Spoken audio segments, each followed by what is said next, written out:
알겠습니다. 혹시 의원님께서는 상속세에 대한 이 이슈에 대해서는 좀 더 첨언해 주실 부분이 있으실까요? 글쎄요, 이제 최근에 이제 그 국민의힘하고 민주당이 상속세로 대립을 했는데, 예.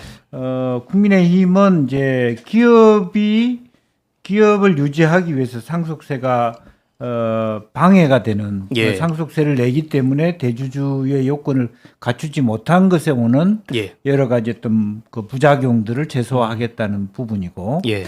이재명 대표는 부부 합산 18억 정도로 해서 도시형 중산층을 타겟으로 한 예. 상속세 탕감의 정책들을 폈습니다. 예. 그것 자체가 이제 양당이 갖고 있는 가치 지향이 무엇이다라고 하는 것들이 정확하게 나오는 지점이 아닌가, 재밌는 지점이라고 봅니다. 그러니까 자기 표가 어디 있는가에 따라서 타겟팅을 하고 있다. 예. 상속세라고 하는 제도 속에서도 그런 모습을 보이고 있고, 예. 특히 이제 국민의힘에서 나온 어떤 기업에 대한 부분은 예. 특히 이제 우리나라 전 세계의 독특한 한국어 용어로 되어 있는 재벌이라고 하는 예. 대기업군, 소위 대기업군에 대한 특성을 감안한 그런 부분에다가 기본적으로 보면 자유시장 경제를 지향하는 예, 그런 그렇습니다. 부분들을 예. 정확하게 표현하고 있다. 그래서 아주 한편으로 보면 이것도 굉장히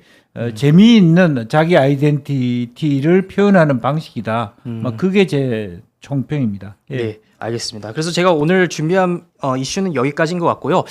사실 이 상속세에 대한 그 로드맵을 제가 알기로는 지난해 말에 좀 개정을 하려고 했던 것 같은데 이것이 좀 중단된 시점에서 좀 한동훈 대표께서 잘 가지고 온 부분이 아닌가. 이런 이제 시대적 흐름에 따라서 좀 우리가 개정해야 될 부분들은 좀 중도 보수해서 좀 이런 것들을 앞으로 좀 주요 이슈로 또 가져가는 것도 중요하지 않을까 싶습니다. 네, 그렇습니다.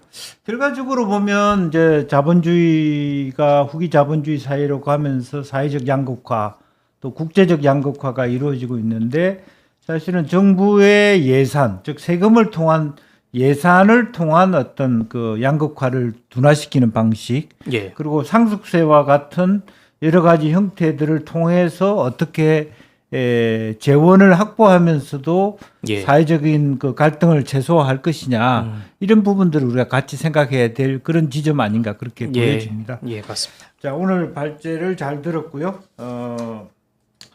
우리가 베리나이스님께서 시어머님 상속세 내시고 은행에서 엉엉 우셨습니다. 아이고 평생 버신 돈이시라고 그런 부분이 있습니다. 아직까지 우리나라에서는 좀 유교적 질서와 문화가 많아가지고 예. 그런 부분도 또 자녀들한테 줘야 된다.